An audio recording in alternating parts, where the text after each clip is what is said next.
All right, good evening, all. This is September 7th, 2022. This is our monthly meeting for our Field Sports Advisory Council. It is approximately 7:09 p.m. We will bring the meeting to order. Right now, we'll do a quick roll call. I'm just going to go by organization, and different people have different representatives here, so we'll just go by organization. So for AYSO, do we have a representative here? Yes. Okay. Crossroads, do we have a representative here? Yes. Okay. New Roads, do we have a representative here? Sorry, this is in no alphabetical order. It's have what I written down. Santa Monica Malibu Unified School District. Okay, no. St. Monica's. Yes. Academy of Lacrosse Dragons. Yes. Audubon Soccer Club.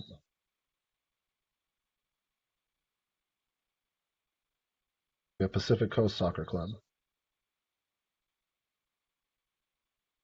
I do see Jose's number here, so maybe he's still Palomares there, so mute, but I do recognize his number, so it appears that he's here, maybe trying to figure it out. So Santa Monica Girls Fast Pitch.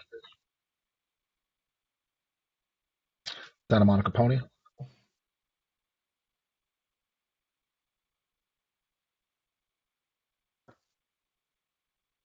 Okay. Santa Monica Rugby Club. Here. Santa Monica Vikings Lacrosse. Shannon. Santa Monica College. So, all right. So we do have a quorum. So we'll get started with our agenda. And first, we'd like to, number one, let's see, public input. I have not received anything in public input to any of our thing. No, I don't believe we received any as well on your end. So we'll take That us is to correct. Okay, thank you. So we'll take us up to new business, which are action items. And A, we have the Memorial Park Master Plan update. And we have, Amelia, I hope I get your name, is it Feitner? Eichner, yep. Feitner, yes, let me make sure I got that right. Amelia Feitner with the Public Works Department, who will lead us on our update of the Memorial Park Master Plan. Excellent, thank you. Good evening, everyone. My name is Amelia Feichner. I'm a senior design manager with the Architecture Services Division of the Public Works Department of the city. I'm here this evening with an update on Memorial Park redevelopment and expansion project. It's been a while since we have talked about this project, or that I've been here to talk to you about this project. So I'm going to start with a brief project background just to make sure that we remember what's happened in the past. And then I'm going to give a brief update on the upcoming study session with City Council that is scheduled for September 27th. And then I'm going to touch on anticipated next steps, and then I'll be happy to answer questions following the update. I am going to share my screen. There.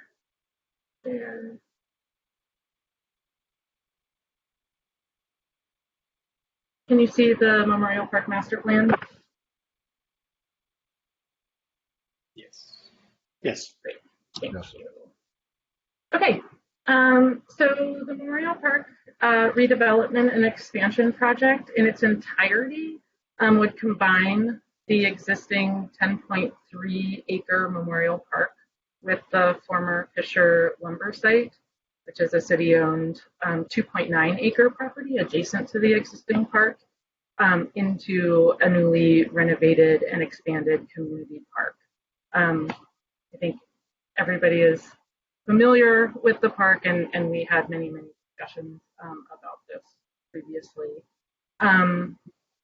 In January of 2018, City Council awarded an agreement for the development of a feasibility study and master plan layout that would meet the following objectives: to maximize opportunities for field sports with an emphasis on diamond sports, consider community programs such as the gymnasium, PAL and fitness facilities, integrate appropriate buffering along busy vehicular corridors, integrate the city's bicycle and pedestrian action plans, and consider the park's relationship to the surrounding neighborhood and city context. In October of 2019, City Council reviewed the Memorial Park redevelopment and expansion master plan that you can see on the screen now. That was the product of an extensive community engagement process, and directed staff to seek proposals for the design and pre-construction services of phases 1 and 2 for the park redevelopment and expansion, and then proceed subsequently with the construction of phase 1. In addition, City Council authorized staff to negotiate fiscal and use agreements with Santa Monica College and Santa Monica Malibu Unified School District. In February 2020, City Council awarded a design build agreement to begin the design of the project, but before the contract was fully executed, the project was forced to stop due to the COVID-19. So the project's been on hold throughout the pandemic, and we are now scheduled for a study session with City Council on September 27th with the following recommendations to restart the project. So staff recommends that City Council review and comment on restarting the Memorial Park redevelopment and expansion project with a reduced initial phase that is still in line with the approved master plan. Also provide direction to staff to re-engage Santa Monica College and the school district in negotiations for potential fiscal and use agreements, and direct staff to study possible temporary location sites for the public landscape divisions, operation yard, and return with a recommended alternative. As you'll remember, on the site currently, our public landscape division occupies that Fisher lumber site. So we're asking to study relocation plans for that, re-engage in negotiations for fiscal use agreements, and then really restart the design following that. So if City Council approves the project to restart, staff anticipates returning to City Council for approval to enter into fiscal and use agreements with SMC and SMMUSD in 2023, and design for a revised phase 1 that is aligned with the available project funding based on those agreements would follow. We're going to present an update to the Rec and Parks Commission next week on the 15th, and we will continue to keep FSAC and RPC engaged throughout the next steps of the project, should we be directed to restart. So that is our update. Stop sharing, and I am available for questions. Can I say something real quick before we get into questions? And I'm circling back here. I want to apologize for not introducing our two Rec and Parks commissioners who are here, which is now, I believe, the new vice chair, Commissioner Andrew Gomez. And we also have the newly appointed Rec and Parks Commissioner Stephen Johnson with that as well. So, gentlemen, I apologize for that. So, great to have you guys here with us. So, and thank you for presenting, Amelia. So, I'll let you guys take over from there.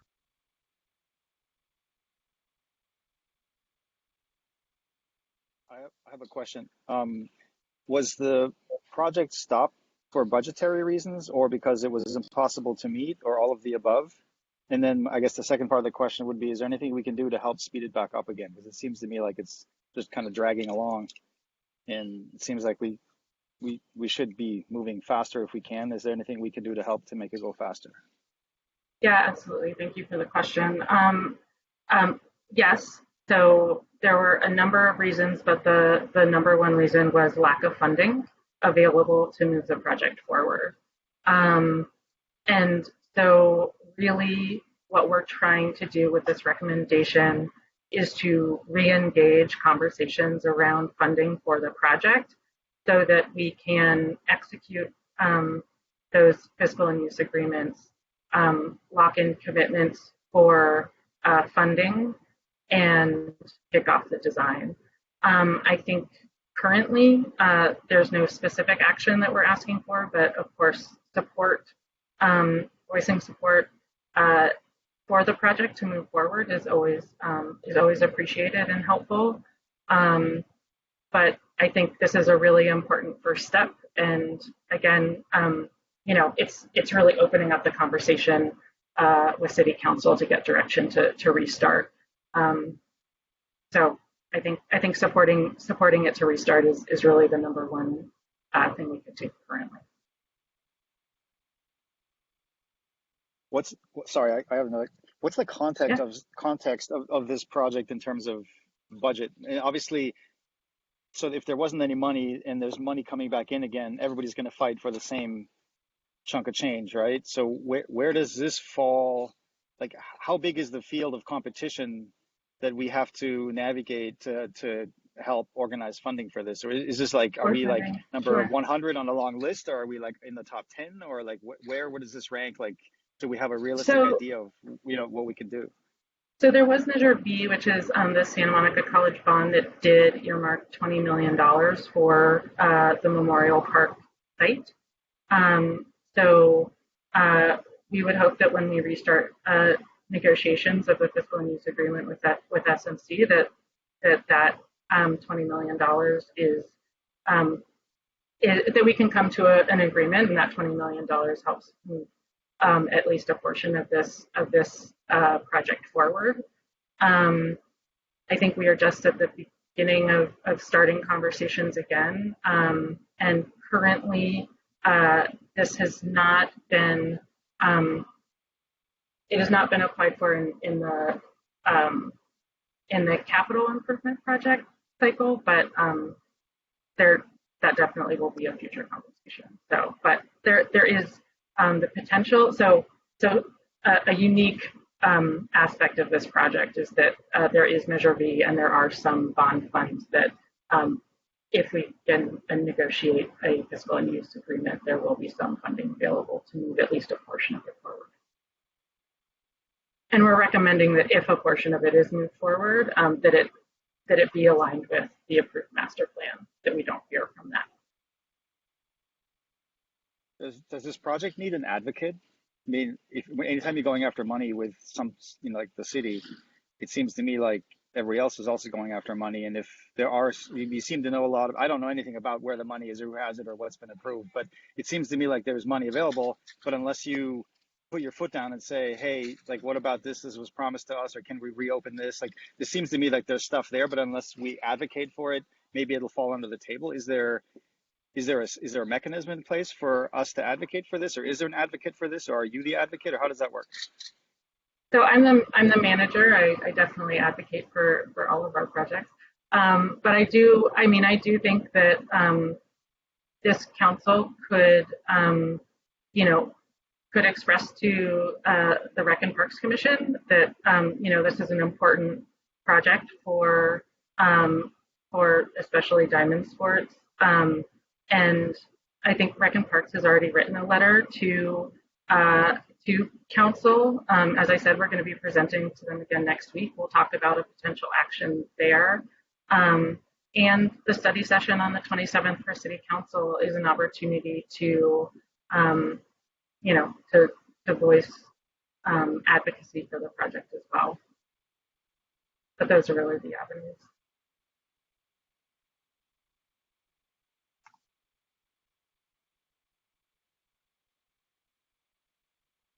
And thank you for the questions.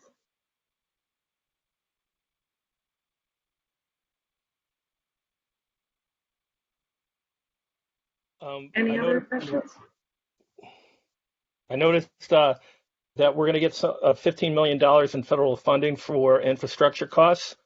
Is that something that we can advocate for and get a big piece of that? So I'm not sure if I'm familiar exactly with $15 million for infrastructure costs. Can you expand on the source of that funding? Yeah, it was a federal program. Trying to find out where. I think I can answer that one. Mhm. We've had earmarked at the state level, I'm sorry, it was and there was a 16.3 million in the state budget funding for priority city project. Oh, okay. So Amber Rashane is also a senior project, senior design manager with the city. Amber, did you want to? Sure. I was just going to say, I think I can answer that.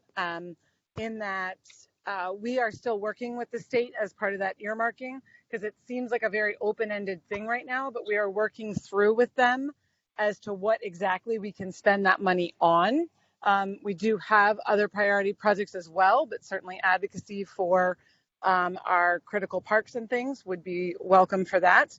But we don't know the parameters yet. So it's a little different than when we normally go after a bond or other types of grant funding and things like that, where the rules are very clearly laid out. This is really an earmark has some strings, but not a lot of strings. So we're still working through that process. Okay, and I'm sorry, Amber, what's your position with the city? Sure. So I'm one of the senior design managers, and right now I am the acting division manager. So for architecture services, for the next month, we had some promotions, and so we're finding our next manager. Yeah, sorry about that, Amber.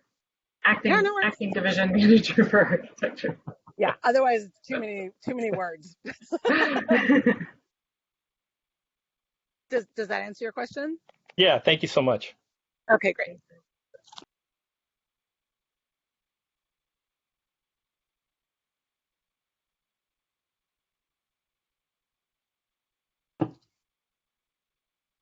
If there are no other questions, we will definitely let you get on with your agenda. But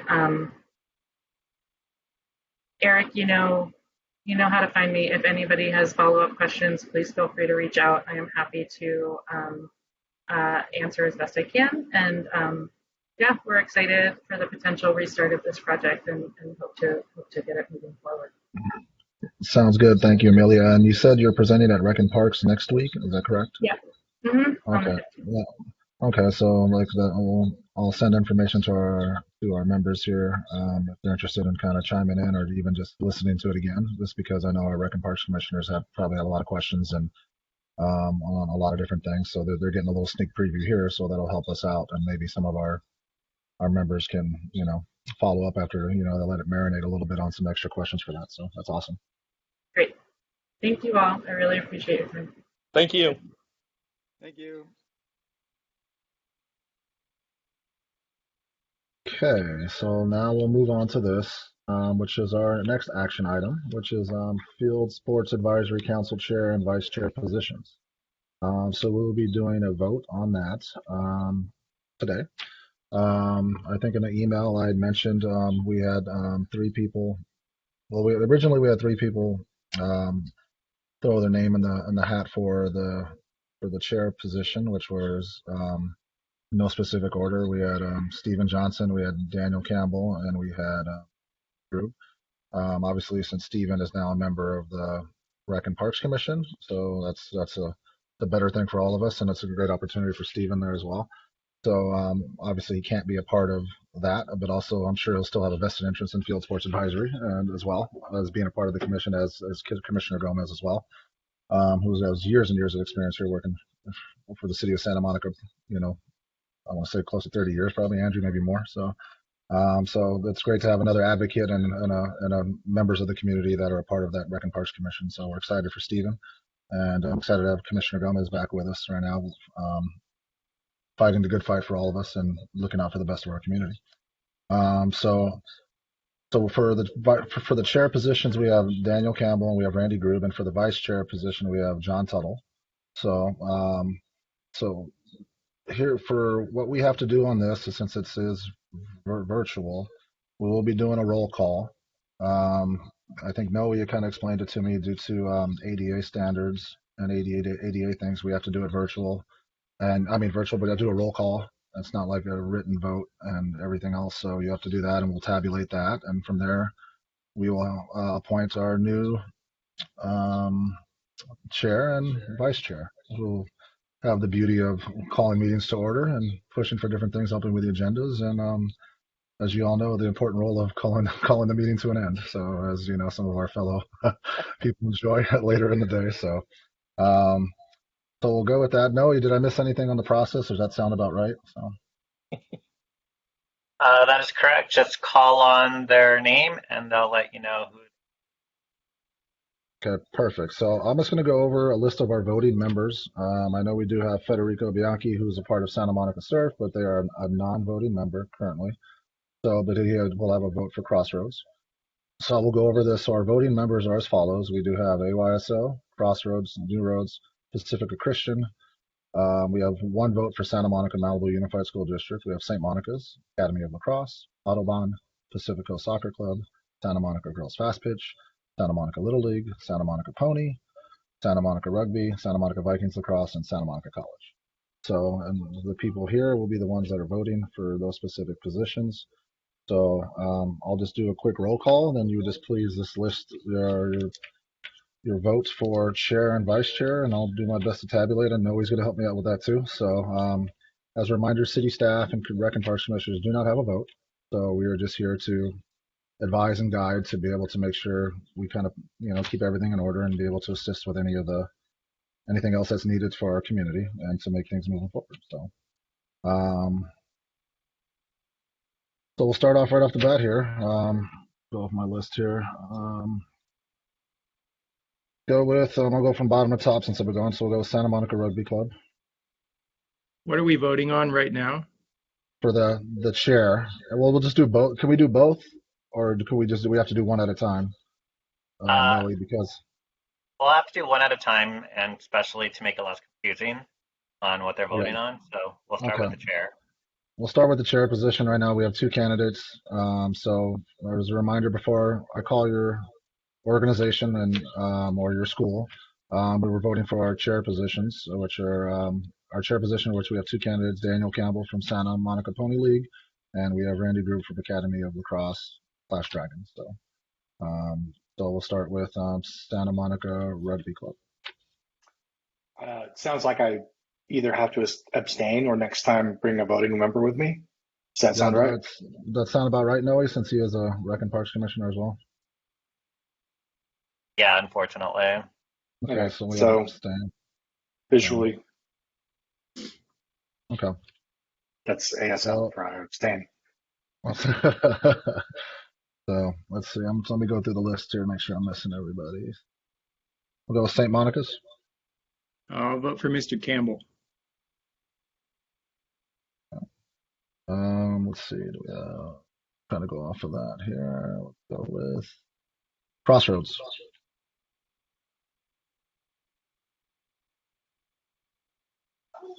Sorry, having trouble finding the mute button. Daniel Campbell.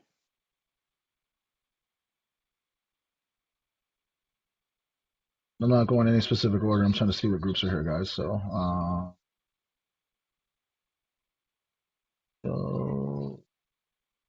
Pacifico Soccer Club. I know he had problems unmuting earlier, so I texted him earlier to make sure he knew how to unmute. Jose, can you unmute your phone?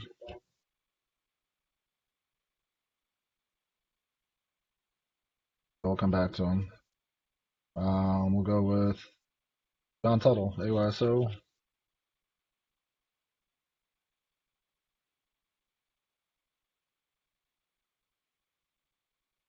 AYSO? Daniel Campbell. Okay.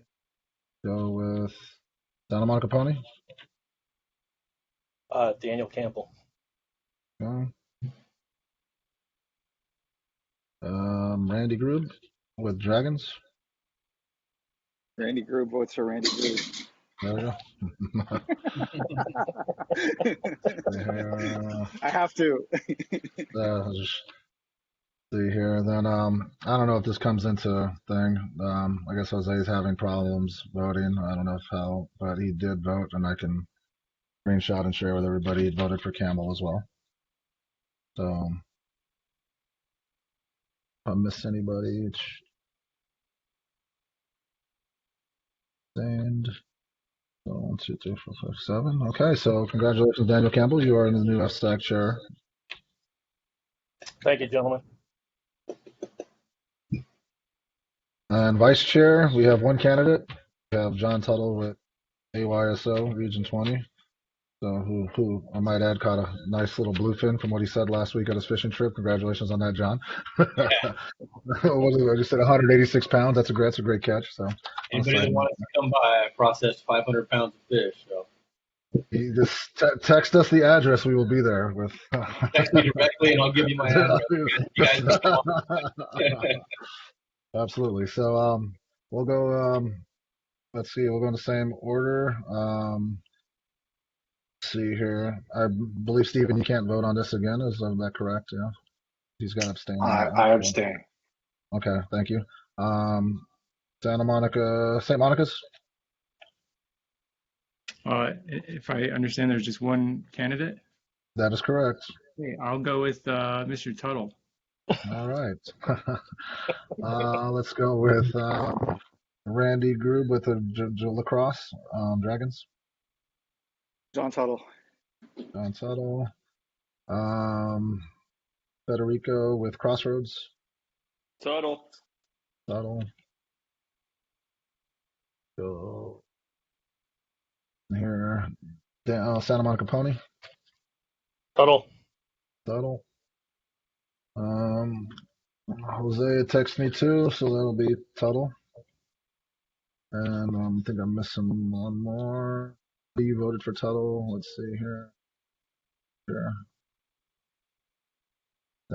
Well, then obviously AYSO. You're voting for yourself, so my fault, John. I did not vote for myself. You're gonna abstain, John. You're gonna abstain. I'm gonna abstain. How's that? Okay, there you go. So congratulations, John Tuttle. So congratulations, John. You are our new vice chair. For that. So congratulations to both for that. We look forward to that. So right now, Dan, you got the good fight here and leading us on the next agenda item as your first role as chair for that. So so we're on discussion items, Dan. Okay. Thank you guys very much. I appreciate it. City staff update, 3A. All right. So Micah, you want me to go first or you? Take it away, Eric. All right. So as a reminder, just as a quick FYI, I did send an email. Make sure to get your summer permit payments in as soon as possible. That would be lovely for all of us. So please make sure to get those in, turn them into Memorial Park.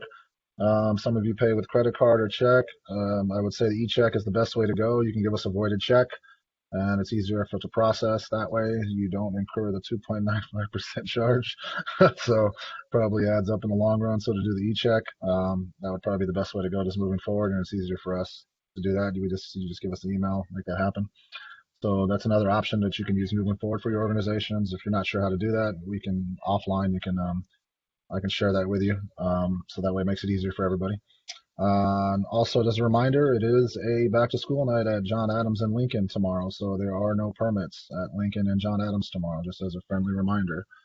So nothing there tomorrow. And I believe the following Thursday, it's at Santa Monica High School. So just a heads up on that.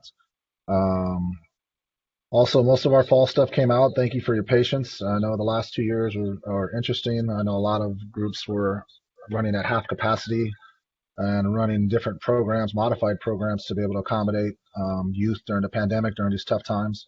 Now that we're I'm not saying we're over it, but we're getting close to the end of it and hopefully turning the leaf on getting some things going. Most groups are back to full capacity, if not even more. Just talking to different organizations, enrollment is good.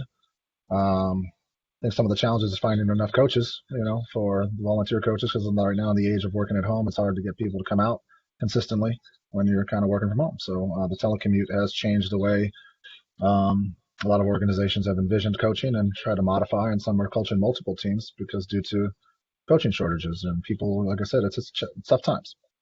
So as a reminder, if there's any changes, let us know. We'll try to modify as quick as we can. We know it's an ever-changing thing, and we understand that. with the school year beginning and programs just starting and everyone's trying to tabulate teams, we understand it's a challenge. So just keep us informed so that way we can plot some time in for other people just for those specific days, not long term, but just to be able to make sure we get maximum use out of our fields for our youth in Santa Monica and for some of our groups. So that's important. And also, we'll be sending out the winter application probably in the next week or so, and that will be from roughly, I want to say November 29th to the first week of February. So that'll be coming out in the next week or so we can get that going and get that to you quicker. Now that, first fall in a while for me. So it was with the late start, and now we have, the school districts accommodating some other football programs during their after school time now that with the elimination of Crest Sports. So the district has a lot of things going on, later start, later dismissal. So it's kind of influxed a lot of time that we have at certain facilities, in particular at Lincoln. So because they're accommodating a lot more PTA classes or Ed Foundation classes and sports as well too. So they've been challenged with a little bit of that. So just so if you're in the know, there's been it's been a little challenge trying to do that. And we're also hosting tackle football games. Their high school football team is now playing their home games at Santa Monica High School, not at Santa Monica College.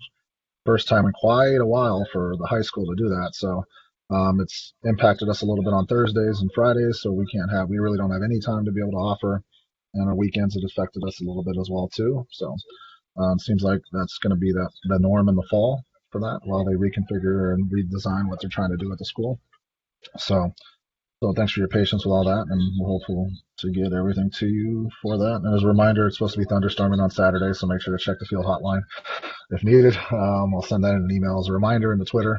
So it's supposed to thunderstorm a lot on Saturday and get some rain, so just be prepared. And albeit we haven't had to use that hotline in quite a while, but just be prepared for that, for thunder, lightning, and some rain this Saturday from what it shows in the forecast currently. So make sure your coaches and link your websites to the Twitter, or just share that information with everybody else so that way they can get that information as we get into that time. Just as a friendly reminder, as you know. And always save your dispatch number 4588491 just in case you need any emergencies at the parks. So it's very important to have that. SMPD is very data driven, as you know. We've had Halima Barreto, is the crime prevention coordinator, come out to our last meeting, and so they're very data driven. So make sure you document and send those calls in. And our Rec and Park commissioners are well aware of that too. So you document those issues. It's extremely, extremely important to get the service and levels of service that we need to keep our parks safe and our neighborhoods safe as well too. So trying to think of anything else. Mike, hold on. Yes, yeah, John. I was just going to mention that this Saturday it's not just going to rain. They're forecasting a lot of lightning. So even us that are club teams that are playing on the turf fields and stuff like that, I'll be aware of that, because if it starts streaking off, you have to cancel it out. Yep, lightning is an automatic no-go for a lot of our lights and turf fields, so just a heads up for that. So good point on that. So just be aware of that. Our staff have been briefed on what could potentially be happening this weekend, and I'll be ready to go, lugging signs out on field closed signs just in case on Saturday. More than welcome to join. I'll send you guys a group text if you guys want to help. So but that's where we're at right there. So like I said, just some helpful information for just making sure you're aware of that, what's going on. So, and Micah, did I forget anything, or do you think of anything else that Just a small thing, just a friendly reminder to groups that use Belmar. Please, please, please tell parents, coaches not to drop off on 4th Street. I know it's not the best design right now. Hopefully at the next meeting, maybe we can kind of present and I can get more information on the status of the SWIP tank and what will be over that.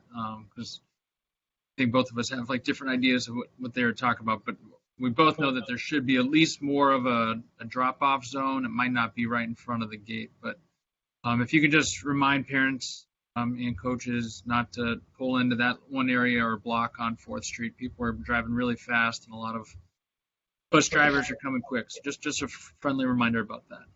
Otherwise, I hope you're enjoying that new field. It looks great. And Micah? Yep.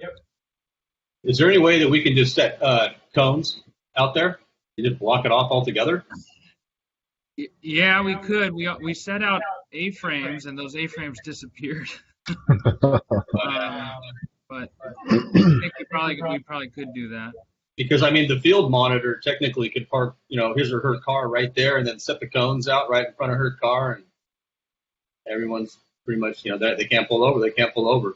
I've been stressing with our organization to use, the turn off to go into the parking structure, drop them, and then just keep going. I mean, it's a real simple thing, but a lot of parents on my organization, even after I talk to them, they still keep doing it. It's like I want to hit them over the head. I don't get it because it is dangerous. I'm surprised nothing's happened yet, but I mean, it's definitely causes chaos down there. So I just wrote an email. We have tryouts planned for this weekend, Saturday, hopefully. And I just put into the email, obviously, that not to drop off there, but the incentive I gave for people was that the first 30 minutes are free in the Civic Center parking structure. So I don't know if the first it doesn't take more than 30 minutes to drop your kid off, and 80% of the people just drop off. They don't stay to watch, and if you're staying to watch, you're going to park anyway. So it seems to me like we can just get the 30 minutes free parking into people's heads, then they should be okay, or at least understand that hey, there's a really easy alternative, or like you said, the turnaround like into the the other parking lot there. But yeah, there should be no reason why people drop off in front. Yeah, I know me and Micah, I think we had talked about, we're looking just at parks to just increase signage of a variety of different things. So that could be something maybe we can look into and see how we can increase some signage and some other stuff. And maybe there's possibility the city can maybe put some little things in the middle so stop people from making a quick U-turn into that little area. So too, because I see plenty of people do that. So we'll see what happens there. So I like the cone idea from John, but yeah, it's called Civic Center Drive is that little one. That's a great spot to tell parents, like, all right, if you don't want to park, that's a safer spot to drop off. Animal High parents do that all the time, but yeah, right on 4th Street's not a good idea. Yeah, what I was trying to get at is if we don't block it off, they're just going to continue to do it. Oh, yeah. Well, Eric, let's look into the cone idea. I think that could work. We have the shed right there now too, right? So I mean, we could just put the tall 4-foot cones in that shed. They can bring them right out and put them right back in the shed. It's not that, not that far. I'm all for a spike strip if we need to as well too. So that works too. But we can get some cones from from maintenance or from Public Works. I'm sure they'd be able to provide them. They used to provide them in the past and for us, so that should be a simple fix for the city to be able to provide us some cones. Yeah, we'll look into that. That should be something that we'll be able to get rather quickly. So I don't have anything else for the. Hey, just a couple of quick questions. Since the school is going to be using the field and that's going to take a little bit away for the square of sports, would SMC rent out their field on Friday night since the high school's not going to be there? So we don't really have a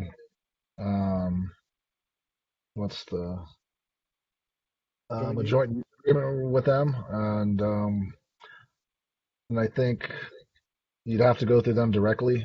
I'll just say there's a reason why the high school's doing their games at the high school now. So okay.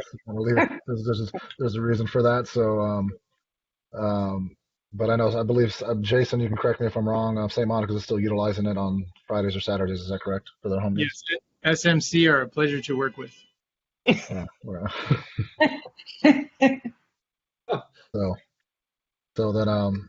So that's, I mean, like I said, I know the high school had their first game this past Friday. I didn't hear any negatives or out of it, so it seemed like it went pretty well on Friday. I just, if anybody wants a Friday permit, I would say either get there really early and leave after the game, or you got to get there early enough to be able to get parking for sure in that area, for sure. Especially and one other question, has a district been talking to you guys? It looks like they're going to start up a sports program for the middle schools. Is that going to impact more field space? Well, currently they do have a middle school program right now. That's the football program that is Compete Forever. He's basically running off. He has an agreement with them to be able, which is Jim. He came and spoke to the group last meeting. So he's providing a tackle football for 2 teams, which is primarily for middle school for kids from Lincoln and Jams. So he's doing that. He's also, I believe, the Boys and Girls Club is also basically took over for the Crest program. But I believe the middle school flag or the middle school football program or middle school sports program. Can't really get into detail. I know they're still figuring that out. I know they have the district doing something. They do have the Ed Foundation doing something. They also do have the school PTA is trying to do some stuff. So I think they have a lot of hands in the jar right now, and they're trying to figure out the best way of attack. Because right now it looks like they're competing against each other, from what I've seen. And I know they hired a middle school coordinator who was a middle school. That's coordinator is the right word, but a middle school coordinator, sports coordinator. But it's not a certified position. It's more like an outside contractor that the Ed Foundation is put up. So it's actually not a district position. It's Ed Foundation because they're floating some stuff around. They wanted me to recommend some people to maybe apply for it, but since it's not a benefit position, it turned a lot of people away from potentially doing that. And as being an independent contractor, it's if they don't like you, they get rid of you. So it's kind of it was a little challenge for some people to take that risk. For money was pretty good, but it was a little challenging as in regards to it being a contracted position. So. All right, cool. More Thanks. but more to come with that. I know they're looking at trying to collaborate and do some stuff. I know the Boys and Girls Club is still going to continue to do like the basketball league that Crest did.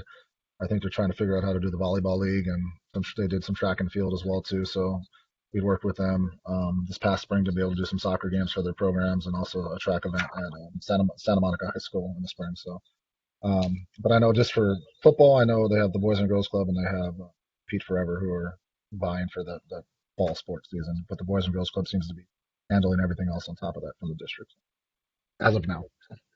Thanks. Daniel's a very valid question though, and if we get more information on that, we can certainly next FSAC meeting. Yeah. Okay. Thanks. It does seem like they do want to grow and expand, so I could see that potentially having a ripple effect on. We don't know that as of yet. Yeah. Okay. Okay. Any other questions, or we can move on to the next item? I think we are good. Okay, 3C, and any FSAC member updates? Oh, I think you missed B, Dan, the RPC one. Oh, I'm sorry. Yeah, sorry, B, sorry, Rexon Park. Sorry, Marianne. We have an embarrassment of riches. Yes, you'll notice 3 of us are here this evening. I know, we got the triple threat of we got the 3 amigos here. Here we go. That's right. We have a meeting next Thursday night, which is more or less going to be our planning meeting for the next year. As you may or may not know, I'm the new chair. Andrew is the new vice chair. And Stephen, I think, is going to be our FSAC rep since he's going to have to go to the meetings anyway. And Andrew and I will go as either needed or invited or when we feel like butting into something, but you're in capable Rec Park's hands with Stephen there. And that's pretty much it. We're among the things we are looking to push heavily for this year is some action on Memorial Park. And we assume you guys will be interested in how that goes. The term beating our heads against the wall comes immediately to mind, but we're all gung-ho to see some action there since the Diamond Sports have gotten the short shrift over the years on facilities. And you know how to find the 3 of us and also the rest of Rec Park. So we look forward to working together with you. You're, at least in my opinion, most active and interesting of our subgroups. And good luck on your seasons that are starting and seasons that will be starting. That's my report. Marianne? Yeah. Did we want to mention one of our big topics last time was in relation to Memorial Park, the proposal about the Verizon Wireless that we wrote the letter to planning for? Thank you. You want to talk about it, Stephen, or I will? Yeah, sure. I mean, it was of course a hot topic. Some of you may or may not have heard that once upon a time and once again, Verizon wanted to come and they want to put cell towers on our light poles in Memorial Park, on a couple of light poles in Memorial Park. They sent a consultant and a Verizon representative to our Recreation and Parks Commission meeting last month and gave a pretty in-depth presentation, a lot of detail, a lot of information. You might guess we voted unanimously to oppose the project for a lot of reasons, it was probably a good hour of discussion, to be honest. What we did was we agreed to take all of our notes and put it in a letter and pass it on to the initial planning commission meeting. I'm waiting to hear probably back when that will ever be heard, but we will absolutely be letting everybody know when any hearings happen about it. On the long list of issues is notification for something like that. If they're wanting to put a cell tower somewhere and you're not within 300 meters or 300 feet, I think it is, of the location, you don't have to be notified of the public hearing. So by that measure, if they're putting it on a light pole in the middle of Memorial Park, Tacos Por Favor might not even get a letter that they're putting up 3G cell towers in Memorial Park. So we wanted to make sure that more notice was given, more people have a chance to speak on it. We sent the letter. It's public record, so we could share it with anybody that's interested. It's pretty long. I think I wrote it. Stephen, why don't you tell them what our main points were? Because they might not be familiar with it. Okay. Well, in summary, they want to use 2 existing light posts, put up the kind of rectangular panel cell tower antenna is what they're called. And they would, argue that they're up high, so they're not going to directly radiate children. They're fanning out. And also, it's kind of in the outfield, I guess they would say. The 2 light posts that they want to put it on, though, are the 2 light posts along the third baseline of the baseball field and or the first baseline of the softball field that is adjacent to where the tennis courts and the playground is. So it's pretty centrally located, and again, only about 20 feet from the playground, one of them, and less than 20 feet to the tennis courts. And it wouldn't be just that. They would also have to build a little backup generator facility that goes next to it or close to it. And that little patch of grass between the tennis courts and the playground, probably the only unprogrammed patch of grass in the park, would get plopped on it, maybe about a 2-car garage, a footprint of generators and backup batteries and stuff. So, we'll be taking away a little bit of parkland too.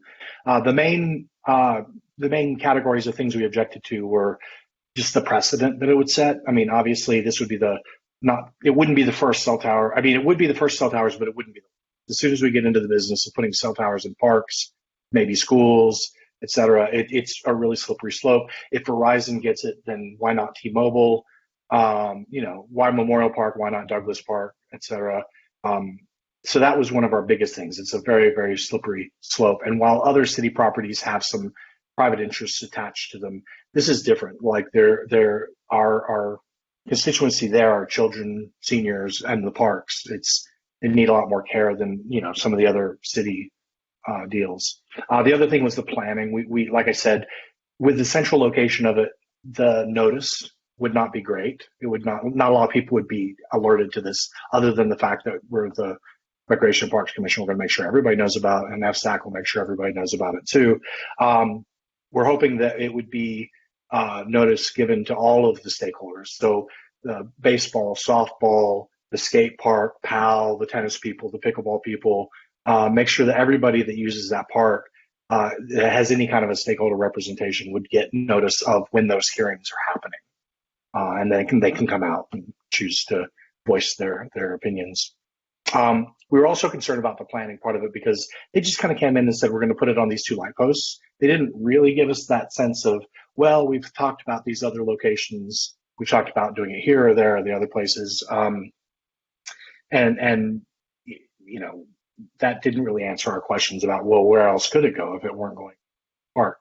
They want to put them there because they're apparently losing some tower that's adjacent to the freeway to some private development, maybe a housing development or something.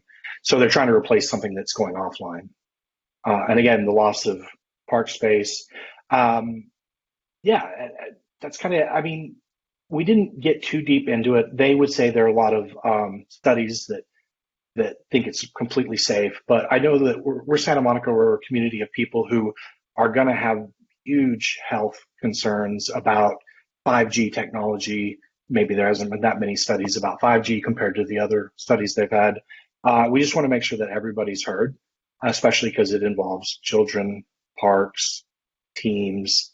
And then the last thing, Marianne, that I was going to share next week was I went over there when I measured the size of the space that they wanted and how far away the post was to the playground and stuff. I ran into Wes Terry, who was doing, I think, that summer baseball academy. And he shared with me that there is a hawk that nests in Memorial Park, and he got pictures of it. And I mean, Eric, I'm sure you know about this hawk, right? And I don't know, that might end up being something we share more widely. It's like, what about the hawk? That came to mind. But all that to say is we wrote a longish letter. I can share that to anybody who's interested. It went to planning initially because they'll be the first round to hear about it. But as we hear about the process, we will make sure everybody else knows about the process and has a chance to chime in. And yes, that hawk's been here for like 15 years. Yeah, he sent me some pictures of the hawk and said that's up there where the antennae are going to be. Yeah, it's pretty cool sight. Eric and Micah, were you included in any of these discussions? Yeah, I think they brought it to us before they got to you guys at Rec and Parks. That's what I thought.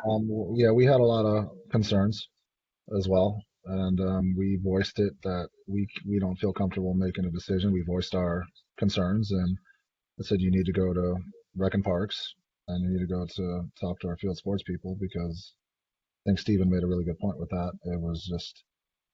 It didn't make sense, and it was kind of like what's going on here? It took us by surprise too, as much as it took you all by surprise too, because it wasn't really made it seem like it was a done deal, and I'm like, well, wait. So. Just one thing to add to what Stephen said, and if my recollection is wrong, one of you can correct me, that I thought that the Verizon people said they really didn't look at any place else yet. They said they had looked at other places, something different, but I remember being really pissed. Yeah, they kind of hedged on it when we asked what were the alternatives. They said we've given some other places some thought. Take it at their word. Maybe they did. Our concerns almost echoed your guys' concerns, but I think one of the things that Stephen touched on that we really had issues with was just setting a precedent. If we say yes to Verizon and Memorial, then I probably have to say yes to Sprint at Clover, and whatnot. It's just we didn't think it was setting a good precedent. So we both echoed similar concerns. And there was real concern about. Go ahead. I'm sorry to. One bullet point I missed was we would feel that because of sunk cost, they would turn around and say, oh, well, you can't do the Memorial Park expansion until we relocate this to another place. In other words, knowing that there's potentially $20 million lined up to restart Memorial Park, this is the kind of thing where like, well, you're going to spend all this money to put this facility in the middle of our redesign and then rip it all out at your own cost within a year, 2 years, 3 years. Is that not something they would fight? Definitely that concern of this project would get in the way of restarting Memorial Park was a big concern for us. Sorry, Marianne, that was like one of my biggest bullet points. No, that's fine. I was going to raise the same thing you did. It was that and my total opposition to giving up 1 square inch of grass, much less 800 to 1,000 square feet, to the supporting equipment for this tower, or for the whatever it is they're putting on top of the pole. Battery. That's our report, and we're on hand to oppose it. So any more information you get about it, we would appreciate getting. Yeah, I know Stephen hit it on with other stuff, but it was kind of mentioned to us there was already multiple carriers that were also reaching out about even specifically using Memorial Park as another one. So it could have been just because say Verizon was here doesn't mean you can't put a T-Mobile and AT&T or Sprint in the same spot as well too. So it's like all of them were vying for potentially using Memorial Park. Like I said, it set the precedent. If we have one, you're gonna have everybody. So. Okay, so that's Rec and Parks report. Okay, thank you. 3C, FSAC members, anybody have any updates? I am going to put my Santa Monica Rugby hat on. This is the September that marks the 50th anniversary of the Santa Monica Rugby Club, founded in 1972 by graduates of UCLA, LMU, USC. And in this current season, this past season, we went all the way to national semifinals with the men's club and our women's club. Came in second in Southern California, and our youth are doing some dramatic things right now. Our youth played at a big our youth U16s came in first at a tournament down in Carson during an international rugby thing, so it was pretty cool. But that kind of kicks off this season. We'll have some various events and whatnot. But 50 years, I think there's just a few organizations that are older. I know older. I think Pony and Little League are older. But yeah, we've been here a long time, and it's really good to celebrate that anniversary. Hey, Stephen, how old are your youth groups? Are there different? We have the typical U8s, U10s, U12s. U12s is when they start tackling. U14s, U16s, U18s. It's club because Samo High doesn't have a high school team, but our club kids are, Samo High kids or Venice kids or Palisades kids or a mix of some of the private schools too, Crossroads and New Roads. And it's girls and boys when it's younger, and it's girls and boys when it's older. And right now we're trying to restart our sort of middle school age girls rugby. Sometimes these things ebb and flow, just based on the kids we have and the parents we have. So, but yeah, we have a pretty big youth rugby program. It's bigger. It's bigger than almost any youth rugby program in Southern California.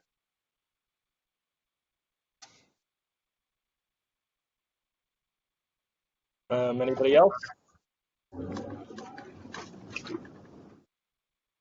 Okay, I'll keep Santa Monica Ponies horn for a little bit. Two of our divisions this year made it to the national semi in California for pony. It's the far that we've done that with one division, the 13-14U division the past 2 years, and the 14 and the 12U division this year. So I'm happy that baseball hopefully will continue to get a little stronger than we have been in the past. But I'm all for all the other sports, as you guys know.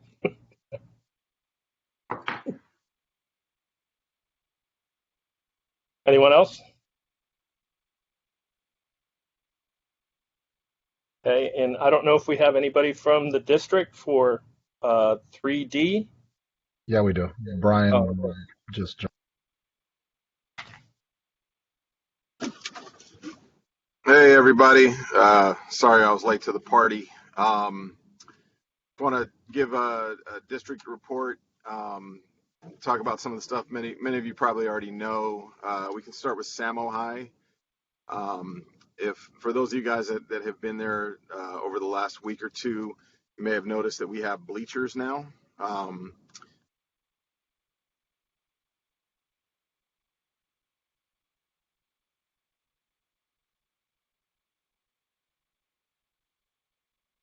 Hey, Brian, we kind of lost you there.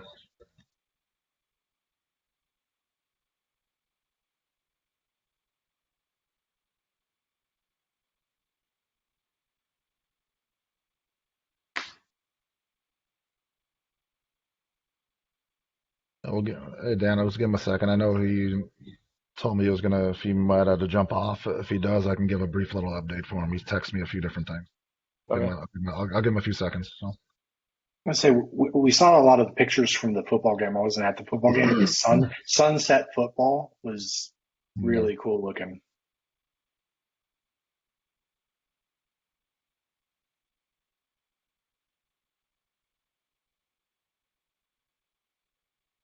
Let me shoot him a text.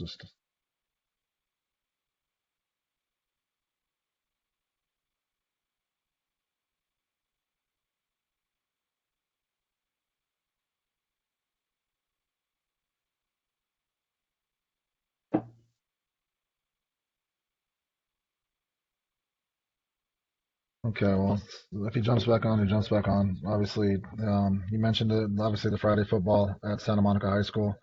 I saw when they put some of the bleachers up. It was a pretty cool thing. I know years ago they held games on campus, so it's the first time in a while they did it, and I think it makes sense. It brings more of the school environment together for that. So, and I believe they hold another one next week.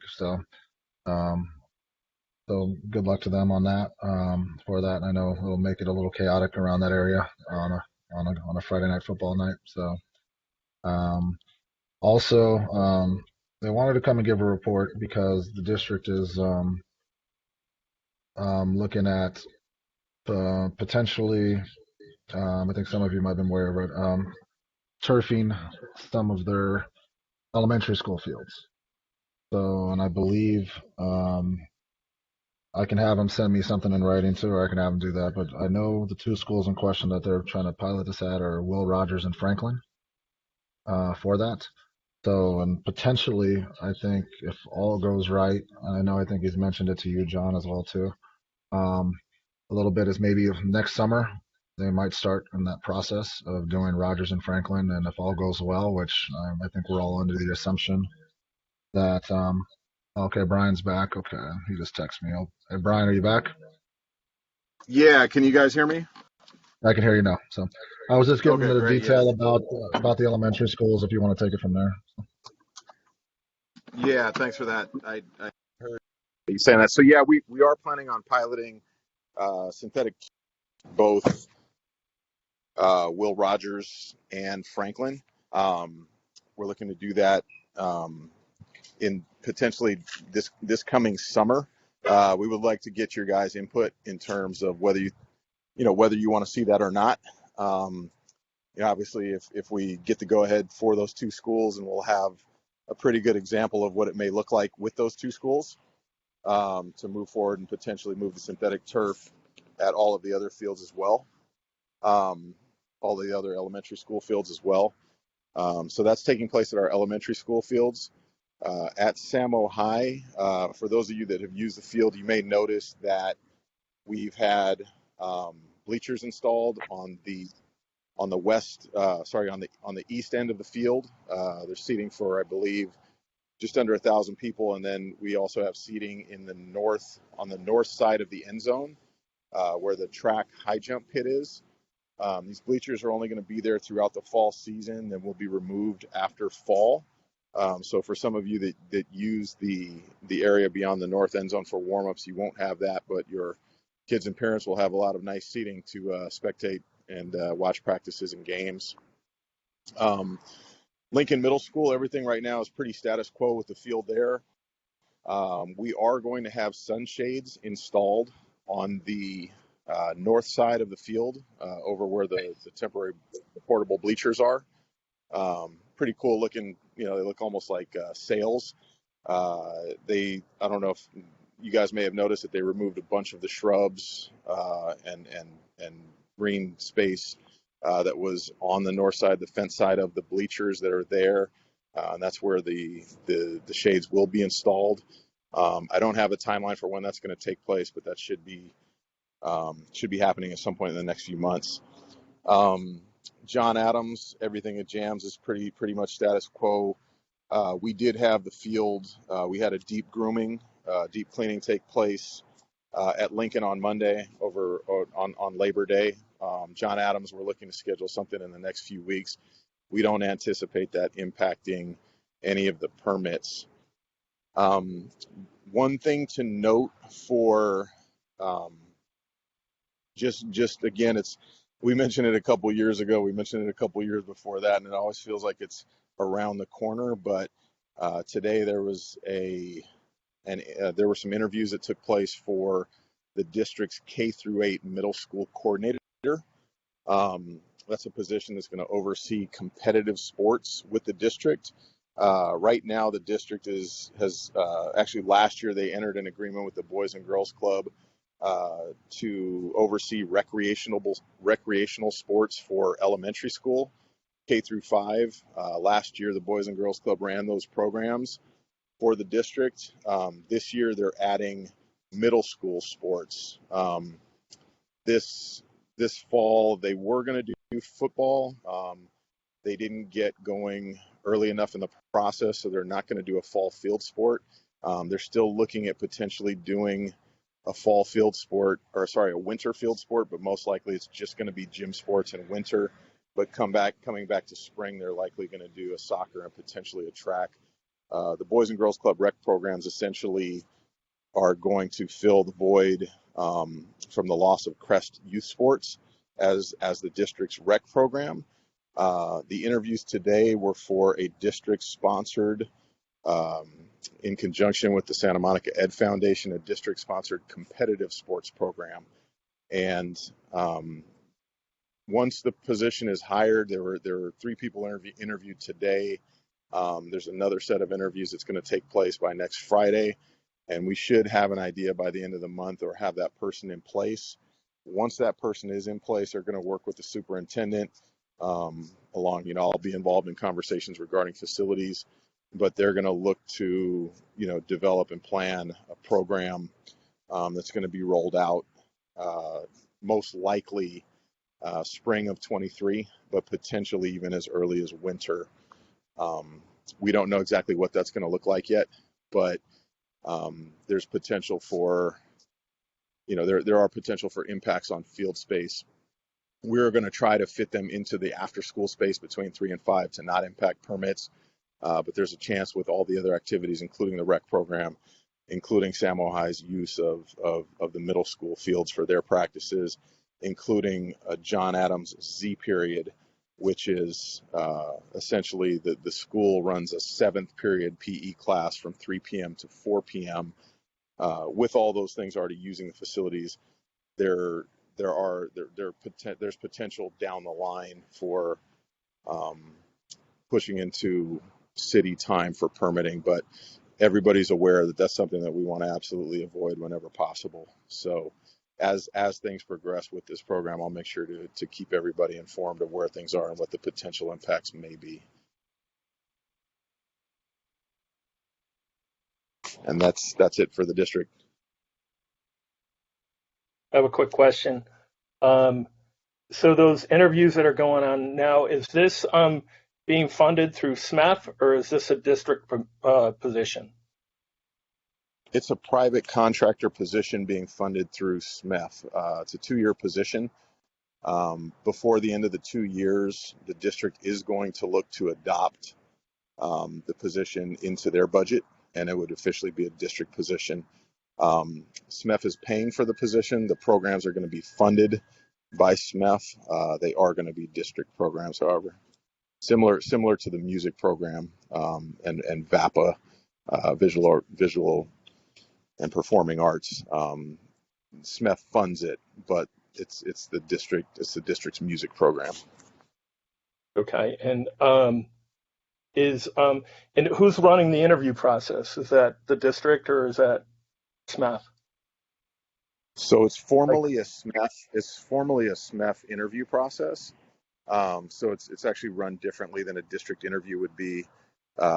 District interviews have to follow a strict protocol. SMEF has a little more freedom with how they can run their interviews, but the panelists on the interview panelists are all either district employees. The superintendent is on the panel, the district employees, and then there are also 2 former district parents that are also SMEF volunteers. Linda Greenberg, who's the outgoing SMEF, she was she ran the Santa Monica Ed Foundation for years. She's since retired, but will still have a hand in overseeing the athletic endowment and this program. She's not involved. She's not on the panel, but she is still part of the process. Okay, and when do they expect to bring somebody on? I would anticipate, honestly, by the end of the month, by the end of September, to have that person hired. Being that the position is through the Ed Foundation, it's easier to get clearance. At times when we go through the district's clearance process, and it's not just fingerprinting and getting the results back. The district's HR works a bit slower than the Ed Foundation, because they are a different entity. They're able to get people on board and moving quicker. So typically, if this was a district hire, it could be anywhere from 4 to 6 weeks for them to actually hit the ground working. With the Ed Foundation, I would expect that, from the hiring and the accepting of the position, I would expect that to take place in 1 to 2 weeks as opposed to 4 to 6. Okay, great. Thanks.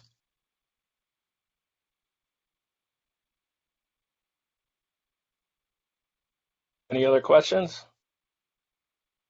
Okay, any written communications to go over? Not currently, we don't have. No. 5A, next meeting is scheduled for October 12th, and I guess you'll put out the information, right, Eric? Yeah, we'll send information about that then with John and Dan as our new chair and vice chair. I'll send you guys an email, so if there's anything that we need to discuss, we can add those as discussion items. As a reminder, when we do action items, it'll be something or like a presentation, or we can do action items, but usually we need to have a discussion item to make an action item, which we'll go over kind of the Brown Act stuff as we get to the next meeting. So. Okay, and then so that's it for 5A. 5B, this is probably a point of order I don't know about, but I'm just asking. So for future meeting agenda items, do they have to be discussed at a prior meeting before it becomes an agenda item, or can somebody send us in a suggested agenda item to put it on the next meeting in between? They can suggest them if something comes up, because to be honest, this Memorial Park master plan update came up like 3 days ago. So, okay, got it. So that was where something that's pressing. This would be easier to put it as a discussion item. Discussion action item is what we try to move it as, but usually it needs to be a discussion item to be able to make it an action item, if that makes sense. Okay. If there's certain topics we want to add or bucket to this upcoming meeting, we can discuss that now. If there's anything in particular we want to add, we can do that. If not, then we can always just have some email correspondence. If other groups have questions about something, we can agendize that as a discussion item. So. Okay. All right. Thanks. Is there anything else, or are we at adjournment? That is it from at least our point. I'm not sure if there's anything else. So then adjournment would be the next one. So. I move to adjourn. Anybody else? Second? Okay. All right. Hey, thank you very much, everybody, for the confidence, and thanks city staff again for everything they've done during the pandemic, after the pandemic, and as we continue to move forward. I appreciate it. Awesome. Good night, all. Thank you, guys. Good night. Hey, guys. Night, everyone. Night, Take all. care. Good night.